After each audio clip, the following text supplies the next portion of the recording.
um, we'll just what he's shown so far this year with Coach DeBoer has been pretty impressive. Mel, you've been home for a couple of weeks. First road game. Do you welcome this environment? Do you welcome this challenge, the camaraderie of a team going on the road? Yeah, well, it's it is going to be a challenge for us, and we're going to have to prepare the right way. It's going to be about not just the required work, but it's going to be the unrequired work, the extra, that people don't see, people don't do, people don't want to do, that's necessary to, prepare to go on the road and be able to get the job done against a very good football team. So, yeah, we're preparing for that challenge, absolutely. Mel, I wanted to try and draw a comparison to going to Miami last year. Obviously, the big focus at Miami was the weather and all that last year, but the idea of going on the road early against a Power 5 team and having success in that sort of environment, can you draw anything from that last year and how you guys were able to do that in this trip, or are they kind of totally two separate things? Well, in order to go on the road, you have to play opportunistic offense, relentless defense, and you have to be flawless on special teams. And so, being in best condition is going to be a part of it. We have to do a great job of preparing, and we have to do a great job improving in all three phases, technique and fundamentals, so we can play smart, play fast, and play physical out there. I'm not sure how many parallels there are other than, you go on the road, and you have to be ready to play and be prepared to play 4 quarters of football with extreme effort and physicality and make sure the players know what to do. Mel, through 2 games, I think some things you really liked about your team and some things that you didn't like as much. Do you feel like you've learned stuff about your team that you didn't know before, and do you think they'll be ready for their first big road game? Yeah, we're going to prepare like crazy. I mean, that's my job and our job as a staff, to make sure that the players are prepared, for the games, whether it's home, on the road, or regardless of who we play. I mean, the preparation is key, and so I know that our team will play hard. I know they understand that you have to improve, and we did that, throughout the week last week. It had an intentional focus, and we were very uncomfortable last week, and we have to prepare, to a standard, so that we can play at a high level. But I mean, you learn a little bit about your guys every single day. There's always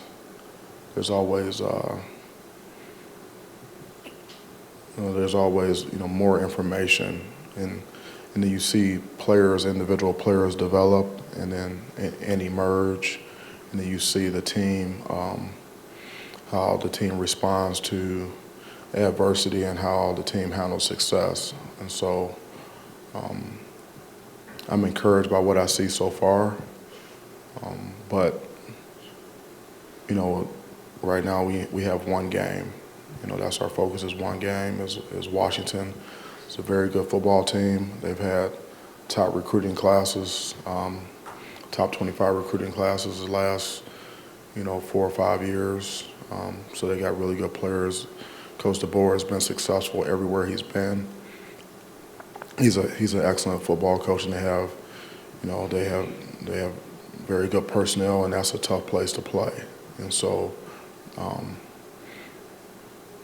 we're gonna find out more about our team on Saturday. But right now, for us, it's about stacking days in our preparation. One, like today, we stacked today. We did it. We got the job done today in our preparation in the meetings and practice. And then for the rest of the day, it's going to be about the unrequired work. and then we'll move on to tomorrow, and we need to stack that day, which is we're going to have the pads on. It's going to be a longer practice. It's going to be more physical. The game plan will unfold more tomorrow. We have to raise our level of intensity in everything that we do, in our focus, and focus is a skill. And so we're really going to have our heads down and really focusing on the task at hand. This is the preparation. What are the unrequired things you keep referencing? Well, I mean, it's just like in any other like business or endeavor. You have things that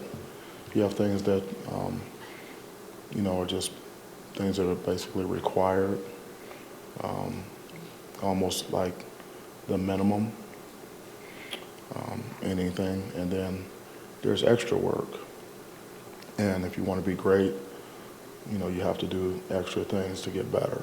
And so that's players on their discretionary time making choices and decisions that will put them in a position to, do extra, and and that's coaches as well and staff, do more than what's prescribed or required. So Matt mentioned that film study, things like that.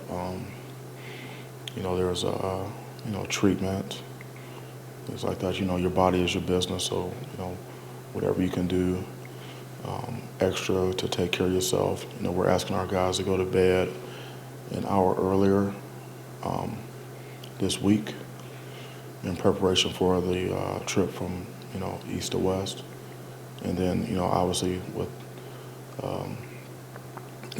the hydration and things like that. I mean, like just basically showing up for when we have prescribed meetings and when we have practice and things like that. I mean, the guys are going to do that, but really, because the margins are so slim, when you're competing at a high level, if you want to get ahead in anything that you're doing, you're going to have to do a little bit more. You're going to have to do extra if you want to be great. You can't be great at anything if you're not willing to push a little more and do a little extra work.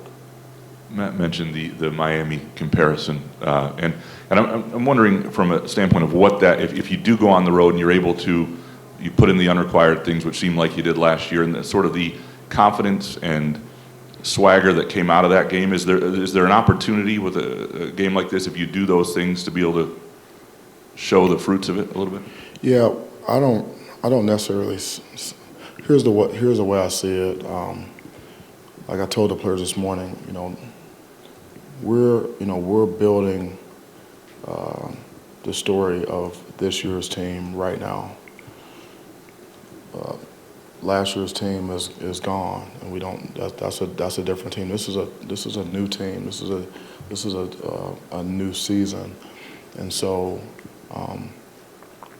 we're focused on what we have to do on a day-to-day basis to prepare to play good football, and so and that's where our focus needs to be. And if you get beyond that, in my opinion, I think it becomes a distraction. Because when you're talking about the results, the end result of something like right now or even during the week, that means you're not focused on the process. That's like it's like looking at the scoreboard, during a game, and whether you're up 7 or down 7 or where that dictates how you play. It doesn't, you focus on the journey, you focus on the process, and then, then you just add it up at the end and see where that takes you. So the hypotheticals of what if we do this, then what does that mean? And, comparing, this road game to a road game a year ago, for us, it's really not, that's not really significant. It doesn't really help us prepare. Mel, on Saturday, you talked about having sort of a special plan, for this game with the time difference. And I know a second ago you talked about going to bed earlier. Is there anything else that entails to get these guys ready for that type of trip? And does your NFL experience help you with that at all? And also, is there anything about like contingencies for air quality or anything like that? Because I saw last week that was something that they were sort of monitoring out there, and potential delays or something like that, I guess, at a certain threshold or whatever. Yeah, so we laid out our sports science team, and our strength coaches and our trainers, laid out some points of emphasis for our players and some protocols that we're going to use, this week and then on the trip, and so we're going to make sure those things get done and make sure we're in the best position to be able to compete, at a high level and, be at our best physically and mentally. I'm not sure if I want to go into the details of all that. Is that about more of the time zone, you think, or the time on an airplane and what that does? It's all part of it. It's all part of it. Yep. It's all part of it. Mel, looking back at Saturday, you were able to get a lot of true freshman game experience, but also get Noah some pretty critical snaps. I guess, how important right now is that to have a guy with a backup now who does have that game experience? I guess what were the things that you saw that he drew from that experience and some of those younger guys that were able to get in and get some important snaps? Yeah, experience is good. I mean, it's nothing like being out there, especially, at home in front of 70,000 people and, things like that. That's a good experience to have. And if you can go out there and have some success, that's even better. So what did I see out of Noah? I saw the same thing that we see from him in practice every single day, And I've mentioned it before, here. I mean, he's a good player and he throws a really good ball. He's got a lot of arm talent, and he's smart and he's a competitor. I think in high school, his record, I think he maybe lost one game his entire high school career. So, I wasn't surprised when he was able to go in and, execute the game plan. He did a really good job, with getting us into the right plays in the run game as well. Mel, you talked about the defensive unit really doing a good job filling in Darius's absence, and following up on what Chris said, Noah looked like he did a pretty good job when Peyton was out. Can you talk a little bit about how your players have kind of really embraced that next man up mentality? Yeah, well, we've talked to our guys from the very beginning is that we're going to need everyone, and we coach everyone in practice. Like during fall camp, I mean, everyone's getting coached. I mean, walk-ons are getting coached. We have walk-ons that play in the game that have significant roles, and so because if something does happen, injuries are a part of the game. Unfortunately, when injuries do occur, you got to put somebody in the game. And so the next man up is basically a starter. If you're in the game, you are a starter. That's the mentality.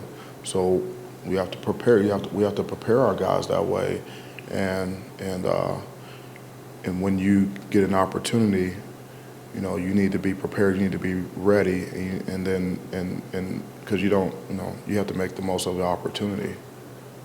And so I see guys, was a credit to them and the coaches. I see guys that are ready that are prepared for the moment to go in and execute the game plan. Now, I mean, it's not perfect by any stretch of the imagination, but we're able to go in there and execute and build our depth, and that's critically important. It's a physical game. It's a long season. The attrition is, I mean, it can be grueling at times, and so we absolutely need everyone to prepare. I mean, you could go in a game, and we ask our coaches to make sure that every player going into a game knows what their role is. Everyone has a clear and defined role. Hey, if you're a starter, that's your role. What's your role? What's your role on special teams? What's your role as a backup, as a rotational guy? Maybe you're not going to play. Even if a grenade goes off, you're not going in, but you do still have a role on the if you're dressed, to help your teammates, bring energy, things like that. And so every role is significant in the game. And so you don't want guys to go in the game and have drop off. That's bad. That's bad football right there now, and that's how you get beat. Jack Stone makes his first career field goal on Saturday after missing his first attempt on in the previous game. How important is that for a kicker, especially a young kicker, to get one under his belt before he travels across the country to play Washington? Yeah, I thought it was good. He's been kicking the ball well in practice, and then he was able to take it to the game. So I know all the guys were happy for him, and so he's he's got that experience, and and he can build upon that. So I thought it was great. Jacoby has a mindset of, why can't I give 6 seconds every play? How do you think that's benefited him in these first 2 games, and how will that benefit you guys as a whole as you go on the road now? Well, he's a mature player, mature young man, and he understands opportunity, and he understands like what it takes to play great football. And we ask our players to be in the best condition, and so that's the foundation of what we do. And when you're in shape, then there's no reason why you can't give 100%. When giving 100% is like totally your choice, and so that's a mindset. And we talk about playing 60 minutes, a full 60, not 20 or 30 or 55, like a full 60 minutes, one play at a time, 6 seconds of play. And that takes intentional focus. You have to decide, you have to choose ahead of time that's how you're gonna play the game. And in order to play the game that way on game day, you have to practice that way. And that's how he practices, and so and that's why you're able to have success. And and it's basically just playing hard with extreme effort. We had 3 things that are mission critical for us. The first thing is knowing what to do. Know what to do. Second thing is play with extreme effort. And the third thing is to be physical. Play physical, hard-nosed, hard-hitting football. And you can do those things, then you're going to have a great chance to have success. And when you see Jacoby play, that's how he plays. He knows what to do. He plays hard, and he's physical. And so, and he's having success on the field.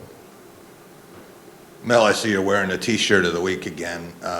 Big difference Saturday from what it was in week 1 in terms of creating turnovers. How much of that is taught, and how much of it is guys like Jacoby and Kendall Brooks just flying around and always being at the ball? It's both. I mean, but the ball. It's the ball. I mean, it's turnover margin. Like we put a graphic up today, and I'm not going to talk about the particular teams, but when you look at like win-loss, like in college football. I think it was like all but 3 teams that, won the turnover margin, won the game. And you score 28 points off of turnovers, I don't care who you playing. I mean, that gives you a chance, there. And forcing takeaways, that's a conscious effort to do that. So we practice that and we emphasize that and we show video, we show NFL film, we show other colleges, we show different ways to get the ball off of guys, and we do drills, and then population is key. So like if you see some of those takeaways, population, how many guys are there, trying to get the ball out, and then getting close to the quarterback, we're rushing coverage, working together, and then getting the ball off the quarterback or getting the ball off of running backs and things like that, or playing fast and forcing guys to speed up, and the ball's on the ground, things like that, and getting population in a swarming mentality, because the job on defense is to stop them and get the ball back to the offense and score or set up a score and create a short field, because like where the drive starts on offense has like where it is, like the score probability is different. It's a lot more favorable to you, like if you start closer to the goal line. So we give our offense a short field and not ask them to drive 80, 90 yards. That's not a winning formula. We have to win the turnover margin, and we have to take the ball off of people, and they're not just going to give it to you all the time. You have to force it. And it's a conscious effort. And when you don't take the ball away on defense, you're not playing great defense. You're not playing good defense. I mean, even if you're are like stopping the run and you're playing good pass defense, and like you're getting off the field on third down, things like that, that's required. I mean, that's kind of like, that's solid, but you're not going to do anything significant, as a football team, because you need to take the ball away and set up scores and score on defense and things like that. That's if you just look at the turnover margin in college football and in the NFL, it's like a huge factor. And so I mean, I just can't tell you how much we talk. I mean, we talk about it, and then taking care of the football is you don't give it away, you take it away. You give yourself the best chance. I mean, just go and look at some of those games that everyone was talking about, Saturday, and look at the turnover margin, and it tells a story. I was wondering, 2 games in, what you think of the running attack with being revamped with Broussard and Berger leading the way? What do I think about it? The run game? Yeah. So it starts up front with the line, and then with the tight ends, blocking, and the receivers, being physical and blocking and getting that done, and then with the scheme, making sure that we can identify the fronts and things like that, and get in and out of the proper calls, run, and then the runners understanding the power of the play and where the play is supposed to be running, like, and then getting it and then running hard, and so, and making guys missing, and running through the smoke, and having really good contact balance and things like that, and taking care of the ball and being hungry and getting what you can get. And so what you see with those, and Elijah did a nice job when he got in as well, what you see with those guys is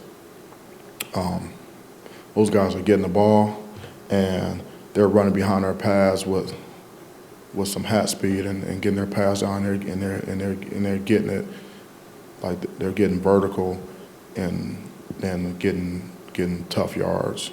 And then, and there's room in there too on some of those runs where, they're not getting touched for a little, for a few yards too, and that's a credit to the offensive line and the tight ends and receivers blocking. So we need to be able to run the ball on our terms. We need to be able to do that.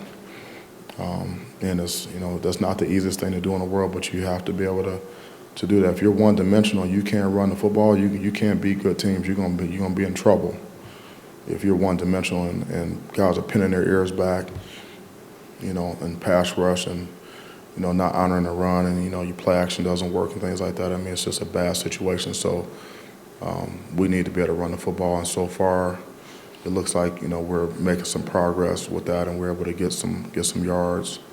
I mean, the guys are averaging like 5 yards carry, 7 yards a carry, like in that game, things like that. It's going to be a lot tougher this week. Just wanted to clarify on Jaden Reed. You said he's sore, but will be ready when he's ready. You do think that will be by Saturday? Well, I mean, whenever that is, Okay, and then my second question, just aside from the travel and the preparation and being away from home, what do you think is the biggest challenge that Washington presents? Well, it's not just one thing. It's the 100 things, because they're a good team. And so they have really good schemes, offense, defense, and special teams. They put a lot of pressure on you. They have a lot of good players. They're well coached. So, I mean, you name it. I mean, they're scoring a lot of points. They got big guys up front on defense. They got speed. I mean, it's that place is like a hornet's nest going in there to play. I know they had the first couple of games. They had like 50,000 in there. I expect it to be a really hostile environment, and I expect them to actually be better than what they've even shown on tape. So it's not just one thing. It's across the board. We'll be challenged. Mel, after the last game, Peyton Thorne expressed frustration with his own accuracy, tired of throwing the ball high and whatnot. What is your level of concern in that regard? What is my level of concern? I'm not concerned. Are you concerned about him being frustrated at all, or? No. No, No, I'm not. I'm wondering, you mentioned a couple weeks ago with Peyton have a talk with him facing his dad. I'm wondering, with Jeremy being a freshman and obviously his past with Washington, do you have to have similar conversations with him to kind of keep him focused? And I guess, what have you seen through 2 games with his performance and production within the offense? Yeah, I'm not sure if that's going to be a factor. With him, but he's done a nice job so far. That's why he's in the game, is because he's done a really good job, like in practice. So we have confidence that he can go in the game and make plays. But his relationship with Washington and things like that, I don't think that's going to be a factor, really. I mean, a lot of our guys that we have on our team have been recruited by other places, they play. Excuse me? Is that minimized by the coaching change out there? It's not necessarily going against the same staff? Yeah, so again, when we're talking about preparing for a game, where does our focus need to be? Like today, tomorrow, the next day, how do we stack days? All that stuff doesn't matter, doesn't have anything to do with it. Mel, after the Western game, Jacoby was talking to us about, sort of having a chess player's mindset, setting up your next move and having counters and whatnot. It seemed like he did show up quite a few different things in this game from week 1. Just what did you think about that? Maybe the diversity of moves and skills that he's showing from 1 to 2, and I'm kind of curious, have you coached a guy like that, like in your career? Does he remind you of anybody, like having that versatility up and down, the pass rush? Is he like anybody else you've coached? Well, I mean, he is versatile. So I think what we're seeing is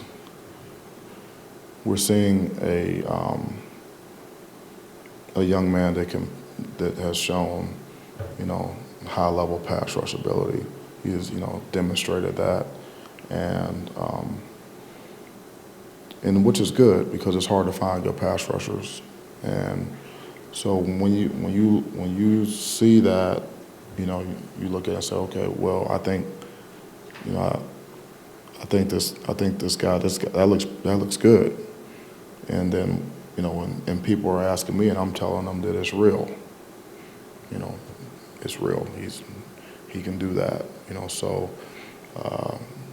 Coach Coleman, BT, Coach Jordan, they do a really nice job with those guys with pass rushing, coordinated pass rushing, and work on it quite a bit. Bless you.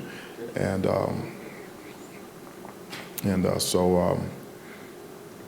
yeah, he's got some versatility with that.